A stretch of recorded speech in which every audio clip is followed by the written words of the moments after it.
if they haven't had any sort of not just preparation but real understanding of what their role is in that room and what birth actually is, looks like, what pain in birth is as a functional process, it just can be terrifying for them or completely disempowering.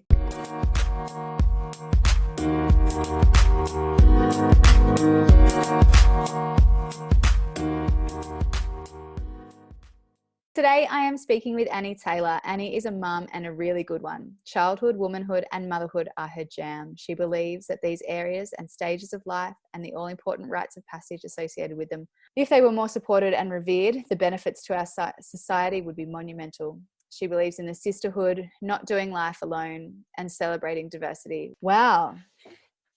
Awesome. So lucky to have you on, Annie. You are a writer, birth and postnatal doula, professional teacher, childbirth educator, and women's worker. Let's just, jump in wherever you want to go.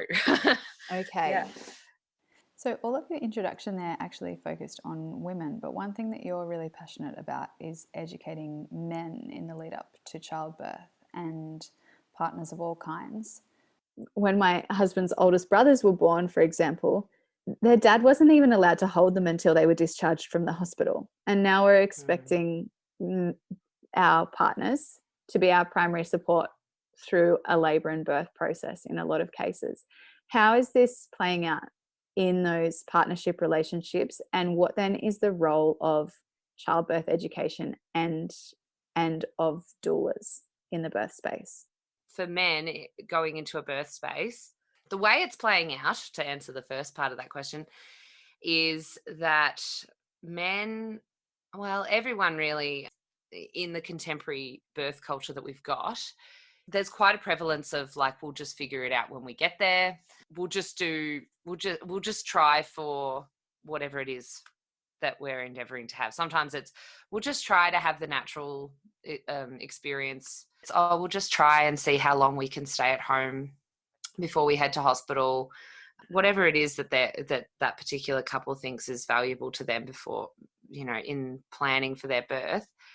The way it tends to play out for men who have not grown up with an expectation really of birth being that much of a central part of their lives. Like as girls, you sort of remember when you find out that as a biological female, you would be able to conceive, carry, birth a baby. Whereas men never have that as a real rite of passage to move through. So when we kind of get to the point of inviting them into the birth space completely uninitiated from birth, and we chuck them in as the primary support person for this woman that they totally love and want her to, do whatever she feels is best, if they haven't had any sort of not just preparation but real understanding of what their role is in that room and what birth actually is, looks like, what pain in birth is as a functional process, it just can be terrifying for them or completely disempowering. And for a woman in that space, having a disempowered or terrified partner is also going to obviously have quite a significant impact on her experience.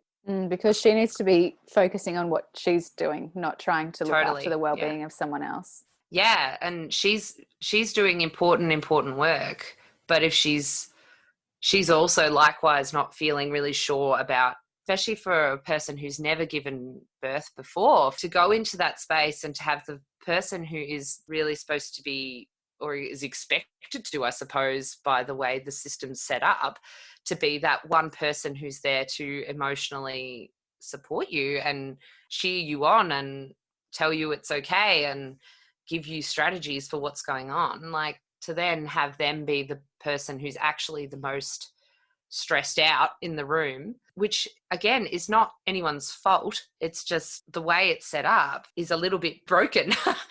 And the way I suppose that often plays out as well, to extend it, is that even someone who had the best laid plans of having a natural experience, I'll use natural in inverted commas there because I mean, all birth's natural, but shall we say they wanted a physiological experience of birth, or maybe a medication-free birth or whatever it is.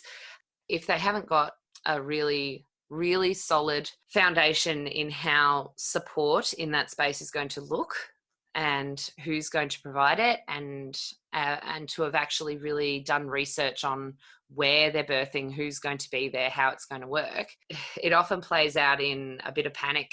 And sometimes a partner who just says, oh, look, let's just, because it's a very masculine way of thinking about it, there's this, the pain is a problem, fix the problem, reach out for epidural or whatever. And that's just the way it sort of goes. Like, I don't want to be anti-epidural. Some people need an epidural or they want one in the first place. It's not that so much. It's more for people, as an example, who want one thing in their birth and then are sort of encouraged into this notion that, yeah, you can plan for your birth, but everything's going to go out the window when you get into the birth space. That's not because of the fact that you were defective or that the plan was no good. It was just that the way it's structured, people need a lot more initiation into birth than they're currently getting culturally. And I think that that's probably where childbirth education is like really, really fundamental. When I first got into birth work, the first thing I wanted to do was childbirth education. I went the doula route because I loved birth, and it was one of the best decisions I've made, becoming a doula and being able to be one of the active support people and walking alongside these women in their journeys has been amazing. But the childbirth education side, I think if more people were educated about not just birth as a physical process, but certainly as an emotional one, as a spiritual one, and understood the actual system that they're going into. Because the trouble with having childbirth education in the form of, you know, the kind that's associated with a particular hospital or the system itself, is that it doesn't give you that independent slant on all of those areas. So I suppose a care provider that supports you is super important, but probably above and beyond that is choosing to become educated and informed through an independent process that aligns with what you actually want to do, and having a support person who's usually your partner really in on that as well. I think they just kind of end up getting left out in the cold a bit. Yeah, as much as they might say, no, I don't want to come to an childbirth education class, a breastfeeding class, a postnatal planning class, if they are bullied along, they will eventually see the value in that process. And some partners will want to come and be involved in that from the start, and others won't. Yeah, and sometimes, I don't know, kick them into gear. Yeah, absolutely. I think mine didn't want to pay for it, actually. He was like, that's so much money. I don't want to buy a ticket for that. Yeah, didn't we already do childbirth? Excuse me, I'm growing a watermelon-sized thing and I've got to get it out of my body somehow, and then I've got to keep it alive for 6 months before there's food involved. Like, yes, you need to come with me. This is the process that we're going through. Yeah, exactly. Do you know, it was actually an older cousin of mine that told me to go and get educated and sent me to a childbirth education course, which I think goes back to having older women who are experienced in what you're experiencing, just sticking their nose in just a fraction, which really, I think, completely changed how my first birth went in a positive way. Because if she hadn't said that, I might not have necessarily looked into it at all.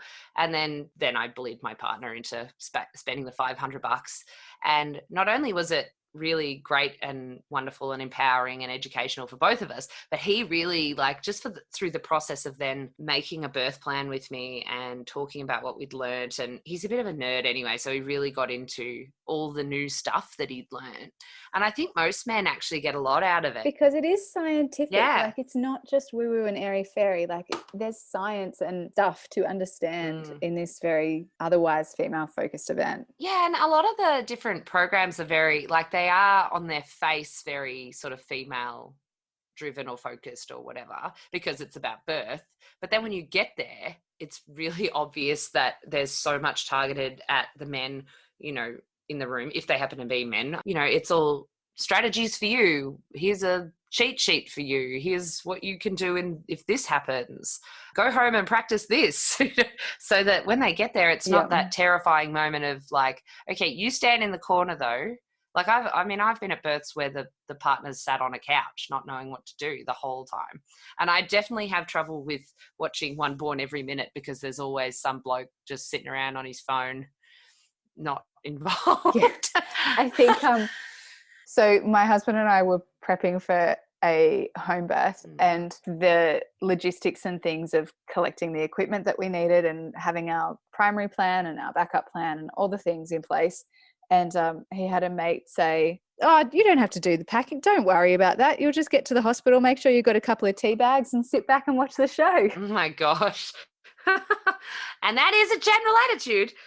Yeah. I'm pretty sure he was joking, but it's like, well, this isn't going to be how it's working at our place because you don't know yet exactly what we're doing. And he was either way going to be an active member of the support team, not just like, I'll just hit it. He is. He said, I saw things that I didn't think I would ever see in my life. Yes.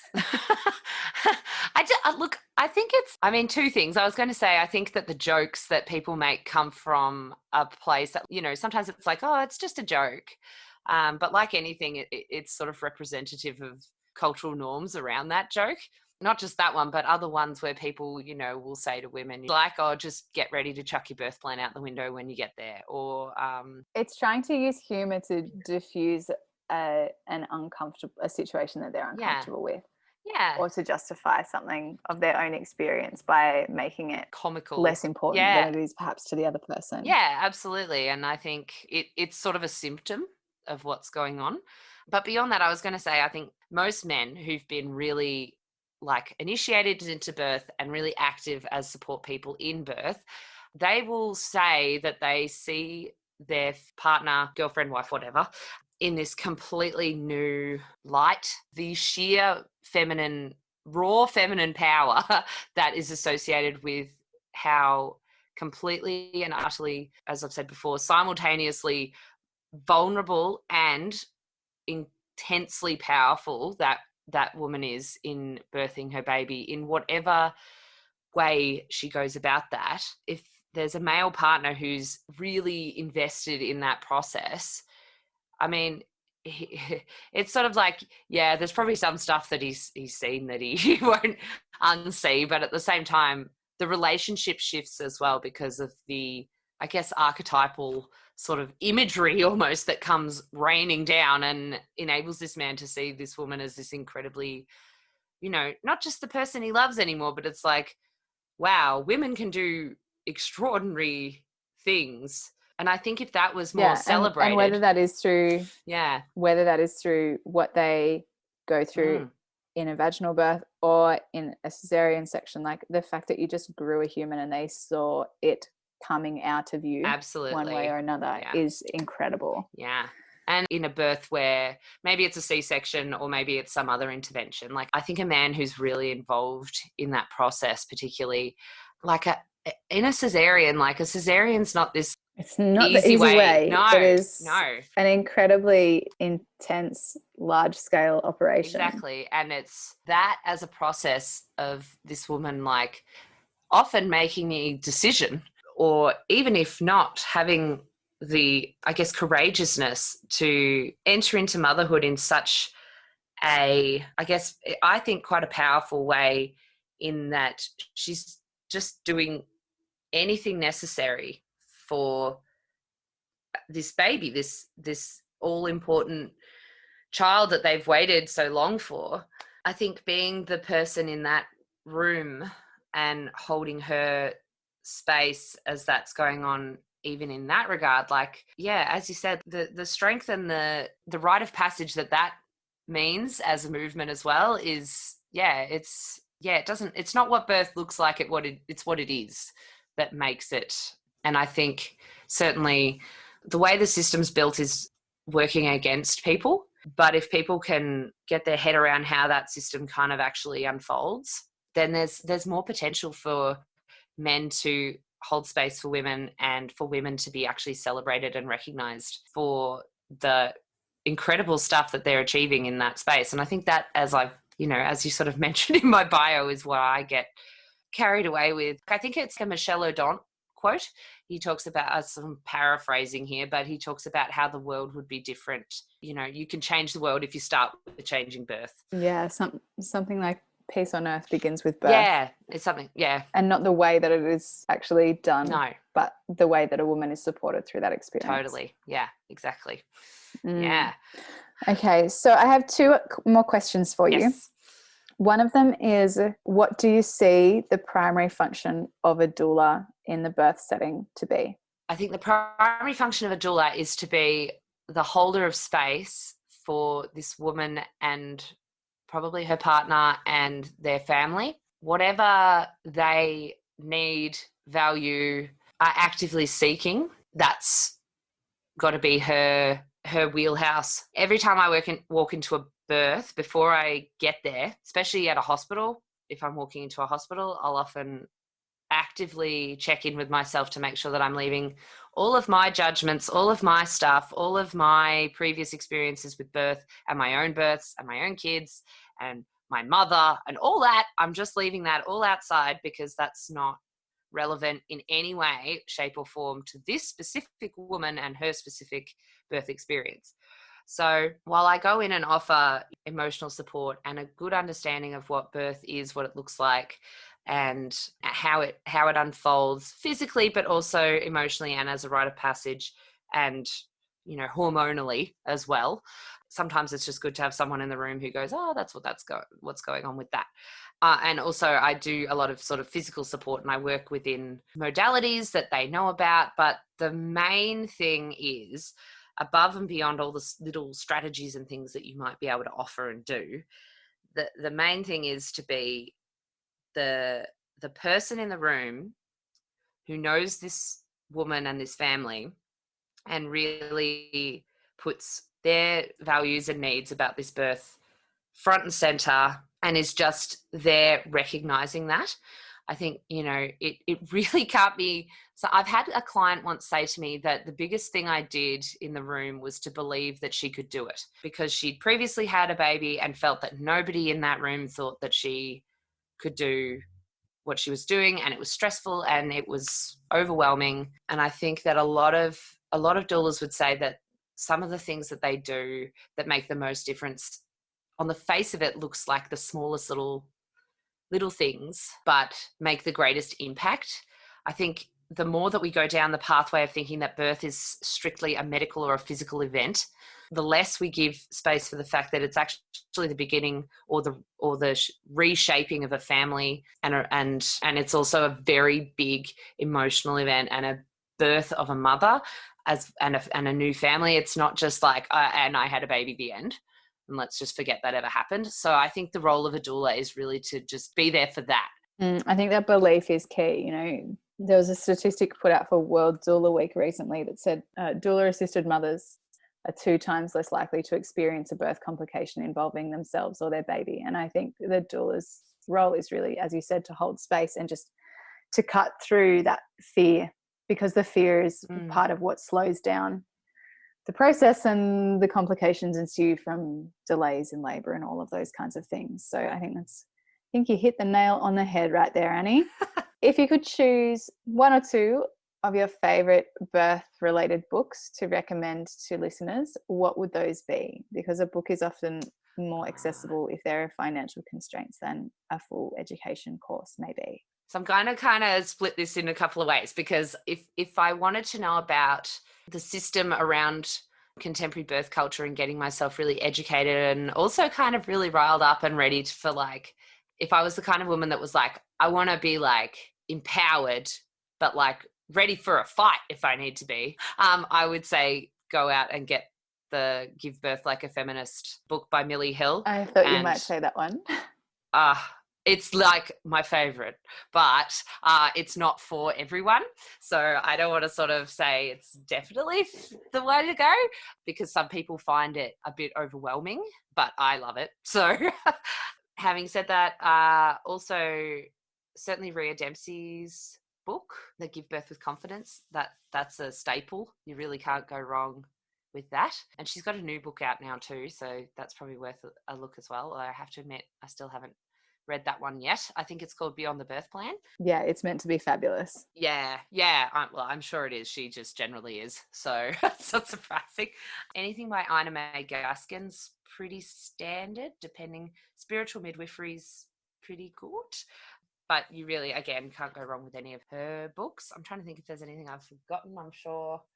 The only thing I would say is, unless you've got a particular, let's say, ailment or condition, it's okay to steer away from what to expect when you're expecting, because what it is almost a medical textbook, I think, listing all of the many things to expect as a physical consequence of birth, but also all the things that could go wrong.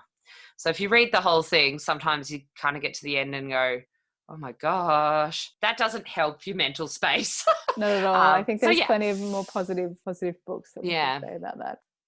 Thank you, Annie. We can tell how passionate you are on this topic, and I would love to know where we can get in touch with you if you would like to continue this kind of conversation further and follow along with you. Oh, yeah. My website's just annacusack.com, and Taylor's got the wonky spelling. It's Tayleur. And you can also find me just under my name at Annie Tayleur on Instagram or on Facebook. I do post on there quite a bit. And I have got a couple of, women's circles and things coming up. So if you're interested. Fabulous. And I know you provide your in-person services around Ballarat in Victoria. Yeah. And then, you've got your online resources too. Thanks for sharing your passion with us today, Annie. No worries. Thank you. Bye.